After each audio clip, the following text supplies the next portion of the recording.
नमस्कार दोस्तों, अगर आप भी आज भारतीय टीम और इंग्लैंड के बीच खेले गए 5 मैचों को, टेस्ट सीरीज के पहले टेस्ट के सांसों को रोक देने वाले पहले टेस्ट के दूसरे दिन का खेल देखने के बाद खुश हैं, तो हमारी इस वीडियो को एक लाइक करना नहीं भूलिए। आज की हमारी इस वीडियो का लाइक टारगेट सिर्फ 500 लाइक है, तो हमारी इस वीडियो को दिल से लाइक जरूर कीजिए। अब बात करते हैं आज के दिन की, जिसने इतिहास रच दिया। दोस्तों, जसप्रीत बुमराह और मोहम्मद सिराज की वो जादुई गेंदबाजी देखी आपने? अरे क्या कमाल का स्पेल डाला है इन दोनों ने। इंग्लैंड की टीम को इन्होंने पूरी तरह से घुटने टेकने पर मजबूर कर दिया।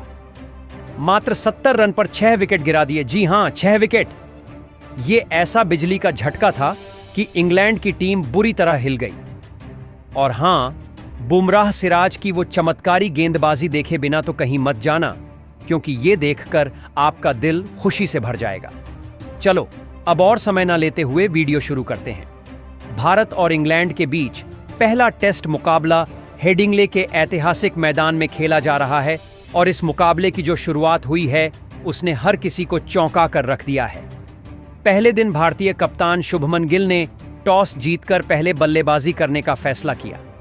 अब यह फैसला कितना सही साबित हुआ, यह तो आगे जाकर ही पता चला। शुरुआत की बात करें तो टीम इंडिया की पारी कुछ खास नहीं रही। कप्तान शुभमन गिल, जिनसे सभी को बड़ी उम्मीदें थीं, वह मात्र 9 रन बनाकर पवेलियन लौट गए। उनका विकेट जल्दी गिरते ही भारतीय ड्रेसिंग रूम में एक पल के लिए सन्नाटा छा गया। इसके बाद तीसरे नंबर पर बल्लेबाजी करने आए केएल राहुल, लेकिन अफसोस, वह भी सिर्फ 19 रन बनाकर आउट हो गए। इस समय टीम इंडिया 2 विकेट जल्दी गंवा चुकी थी, और दर्शकों को यह डर सताने लगा था कि कहीं पूरी पारी जल्द ही सिमट न जाए। लेकिन तभी मैदान पर आए यशस्वी जायसवाल, और दोस्तों, उन्होंने जो तूफानी अंदाज दिखाया वह वाकई काबिले तारीफ था। आक्रामक बल्लेबाजी करते हुए उन्होंने पहले दिन ही ताबड़तोड़ शतक जड़ दिया। उन्होंने कुल 131 रन बनाए, और फिर जो रूट के हाथों कैच आउट हुए। इस दौरान करुण नायर सिर्फ 14 रन बनाकर आउट हुए। फिर आए पंत और नीतीश कुमार रेड्डी, दोनों ने पारी को आगे बढ़ाया। नीतीश ने तेज बल्लेबाजी करते हुए 32 रन बनाए, लेकिन वह लंबा नहीं टिक सके। पंत ने मोर्चा संभाला और दिन के अंत तक नाबाद 84 रन बनाकर डटे रहे। उनके साथ रविंद्र जडेजा भी शानदार अर्धशतक जमाते हुए 51 रन बना चुके थे। पहले दिन का खेल समाप्त होने तक भारत ने कुल 5 विकेट खोकर 412 रन बना लिए। यह एक बड़ा स्कोर था, और इंग्लैंड के कप्तान बेन स्टोक्स खुद इस प्रदर्शन से हैरान थे। दूसरे दिन भारत की मंशा साफ थी, इस स्कोर को 500 रन के पार ले जाना। लेकिन दूसरे दिन हालात कुछ अलग थे। पिच से गेंदबाजों को थोड़ी मदद मिल रही थी, और बल्लेबाजों को संघर्ष करना पड़ा। पंत जब 84 रन से आगे खेलने उतरे तो वह 1-2 बार लगभग आउट होते होते बचे। शोएब बशीर की एक शानदार गेंद ने उन्हें चौंका दिया, लेकिन वह उस समय बच गए। हालांकि ज्यादा देर तक वह टिक नहीं पाए, और आखिरकार 91 रन पर आउट हो गए। उनके आउट होने के साथ ही भारत को छठा झटका लग चुका था। अब मैदान पर आए जसप्रीत बुमराह, जिन्होंने रविंद्र जडेजा का साथ निभाने की कोशिश की, लेकिन शोएब बशीर ने उन्हें गुगली गेंद पर फंसा लिया, और बुमराह केवल 13 रन बनाकर आउट हो गए। अब भारत के 7 विकेट गिर चुके थे, और जडेजा ही आखिरी उम्मीद लग रहे थे, लेकिन वह भी 51 रन से आगे सिर्फ 10 रन ही और जोड़ पाए। इस तरह वह 61 रन बनाकर आउट हुए। अब संकट गहराने लगा। भारत 8 विकेट गंवा चुका था। अब मैदान पर बचे थे मोहम्मद सिराज और कुलदीप यादव। सिराज ने दूसरे दिन के पहले सेशन तक 17 रन बनाए, जबकि कुलदीप यादव सिर्फ 4 रन ही बना सके। आखिरकार पूरी टीम इंडिया 463 रन पर ऑल आउट हो गई। अब जब इंग्लैंड की बल्लेबाजी की बारी आई, तो भारतीय गेंदबाजों पर जिम्मेदारी थी कि वे इस बढ़त को बचाएं। ओपनिंग करने उतरे बेन डकेट और हैरी ब्रूक, दोनों को टीम मैनेजमेंट ने यही संदेश दिया था कि बेसबॉल क्रिकेट खेलो, मतलब तेजी से रन बनाओ। लेकिन दोस्तों, जसप्रीत बुमराह आज अलग ही मूड में थे। उन्होंने ऐसी लाइन और लेंथ डाली कि इंग्लैंड के बल्लेबाज हक्के बक्के रह गए। एक के बाद एक विकेट गिरते गए, और मैदान पर सन्नाटा पसर गया। पहले बुमराह ने बेन डकेट को एक अंदर आती गेंद पर बोल्ड किया, फिर अगली ही ओवर में हैरी ब्रूक को शॉर्ट बॉल पर कैच आउट कराया। अब इंग्लैंड का स्कोर 2 विकेट पर सिर्फ 18 रन था। अब दोस्तों, जब जसप्रीत बुमराह ने लगातार 2 विकेट गिरा दिए, तो मैच का रोमांच अपने चरम पर था और तभी मैदान पर टी ब्रेक ले लिया गया। लेकिन यहीं से असली कहानी शुरू होती है। टी ब्रेक के बाद पूरा हेडिंग्ले मैदान सन्नाटे में डूबा हुआ था। हर कोई यही सोच रहा था, क्या वाकई भारतीय गेंदबाज अब भी वैसी ही आग उगलते नजर आएंगे या फिर इंग्लैंड के बल्लेबाज वापसी कर लेंगे। लेकिन दोस्तों, किसी को क्या मालूम था कि आज का दिन यानी दूसरा दिन इतिहास के पन्नों में दर्ज होने वाला है। जी हां, जसप्रीत बुमराह और मोहम्मद सिराज ने जो किया वह सिर्फ गेंदबाजी नहीं बल्कि दुश्मन को घर में घुसकर ललकारने जैसा था। जैसे ही टी ब्रेक खत्म हुआ, कप्तान शुभमन गिल ने बुमराह के हाथों में गेंद थमा दी और बोला, जो सही लगे वह फील्ड सेट कर लो, बस विकेट निकाल कर दो। और दोस्तों, बुमराह ने कुछ ऐसा कर दिखाया कि हेडिंग्ले की हवा तक थम गई। अब क्रीज पर थे इंग्लैंड के दो बड़े नाम, जो रूट और जैक बैथल। इन दोनों ने शुरुआत में थोड़ी कोशिश की, साझेदारी की डोर थामी और धीरे धीरे स्कोर को पहुंचाया 40 रन के पार। लेकिन तभी दोस्तों, मोहम्मद सिराज ने गेंद थामी और डाली ऐसी चमत्कारी डिलीवरी जिसने जैक बैथल के होश उड़ा दिए। गेंद आई, स्विंग हुई और तीनों स्टंप्स के बीच से निकल गई। बल्ला कहीं और, गेंद कहीं और सिराज की तेज तर्रार अपील ने अंपायर की उंगली आसमान की ओर उठा दी। जैक बैथल मात्र 17 रन बनाकर पवेलियन लौटे।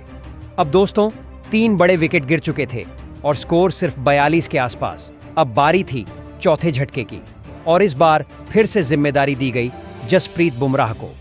ओवर था मैच का 46वां और उसकी 5वीं गेंद। सामने थे कप्तान बेन स्टोक्स, लेकिन बुमराह के सामने उनकी एक नहीं चली।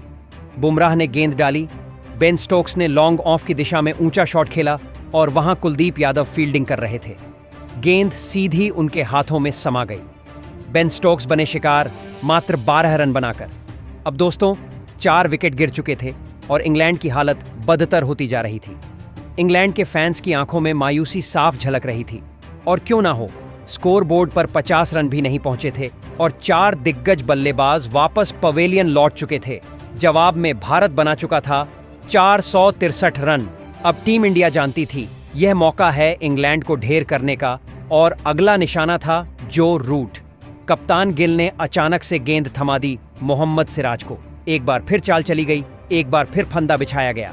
सिराज आए, बोले कुछ तीखी बातें, उकसाया रूट को और अगली गेंद पर रूट ने बड़ा शॉट खेलने की कोशिश की। गेंद उठी हवा में और 30 गज के सर्कल के अंदर दौड़ते हुए यशस्वी जायसवाल ने लिया शानदार कैच, जो रूट मात्र 22 रन बनाकर लौटे पवेलियन। अब दोस्तों, 5 बड़े विकेट गिर चुके थे और स्कोर था सिर्फ 71 रन। ये सिर्फ विकेट नहीं थे, ये इंग्लैंड की उम्मीदें थीं जो एक एक करके बिखर रही थीं। मैदान पर अब थे ओली पोप और जैक क्रॉली, इंग्लैंड की अंतिम उम्मीदें। लेकिन उधर जसप्रीत बुमराह और मोहम्मद सिराज की गेंदबाजी अब कहर बन चुकी थी। अब बुमराह को थमाया गया अगला ओवर और इसी ओवर में उन्होंने किया वह जिसके लिए वह दुनिया भर में जाने जाते हैं। बुमराह ने गेंद डाली ऑफ साइड की तरफ और जैक क्रॉली फंस गए उस जाल में। गेंद उनके बल्ले का किनारा लेकर सीधा गई विकेटकीपर पंत के दस्तानों में और दोस्तों, सिर्फ 7 रन बनाकर जैक क्रॉली भी आउट। अब इंग्लैंड के 6 विकेट गिरे, कुल स्कोर सिर्फ 78 रन। जी हां, 78 पर 6। दूसरे दिन का खेल खत्म होते होते मैदान पर सिर्फ एक ही आवाज गूंज रही थी, बुमराह, बुमराह, बुमराह। और क्यों ना हो, उन्होंने 4 विकेट झटके थे। सिराज ने भी 2 विकेट हासिल किए। और दोस्तों, अब वक्त है पहले और दूसरे दिन की पूरी ड्रामेटिक समरी का। तो पहले दिन टीम इंडिया ने रखी थी एक विशाल नींव, 412 रन, और इस स्कोर का सबसे बड़ा हीरो था यशस्वी जायसवाल, जिसने इंग्लिश गेंदबाजों की धज्जियां उड़ा दी। दूसरे दिन जब टीम इंडिया मैदान पर उतरी तो सबको उम्मीद थी कि स्कोर 500 के पार जाएगा, लेकिन ऐसा हुआ नहीं। पूरी टीम सिमट गई 463 रन पर। लेकिन दोस्तों, यह स्कोर भी छोटा नहीं था। इंग्लैंड की टीम पर दबाव था और जब वे बैटिंग करने उतरे तब भारतीय गेंदबाजों ने वह आग उगली कि पूरी इंग्लैंड टीम सिर्फ 78 रन पर ढेर हो गई। जी हां, सिर्फ 78 रन। एक ऐसा स्कोर जो खुद उनके होम ग्राउंड पर शर्मनाक था। बुमराह ने झटके 4 विकेट, सिराज ने 2 और इंग्लैंड की पूरी बैटिंग लाइनअप बिखर गई जैसे ताश का पत्ता। अब दोस्तों, भारत के पास 385 रन की लीड है, यानी पूरा मैच अब टीम इंडिया के हाथ में है। और यह सिर्फ भारत नहीं है, ये एक सीधा संदेश है कि हम इंग्लैंड को इंग्लैंड में हराने का दम रखते हैं। अब सवाल यह उठता है, क्या इंग्लैंड इस मैच में वापसी कर पाएगा? क्या टीम इंडिया को फॉलो ऑन देने की स्थिति मिलेगी? क्या यह टेस्ट मैच 3 दिन में ही निपट जाएगा? दोस्तों, भारत की यह गेंदबाजी सिर्फ स्पोर्ट्स नहीं, यह कहानी है जुनून की, रणनीति की और देशभक्ति की। जब हर गेंद में जीत की भूख दिखे तो सामने चाहे कोई भी हो, टिक नहीं सकता। अब दोस्तों, आप ही बताइए, इस टेस्ट मैच में अब तक भारतीय टीम का प्रदर्शन कैसा लगा?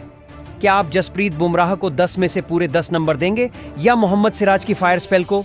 अपनी राय हमें नीचे कमेंट करके जरूर दीजिए। अगर वीडियो अच्छा लगा हो तो इसे लाइक कीजिए और अगर चैनल पर नए हैं तो हमारे चैनल को सब्सक्राइब जरूर करें। जय हिंद, जय भारत।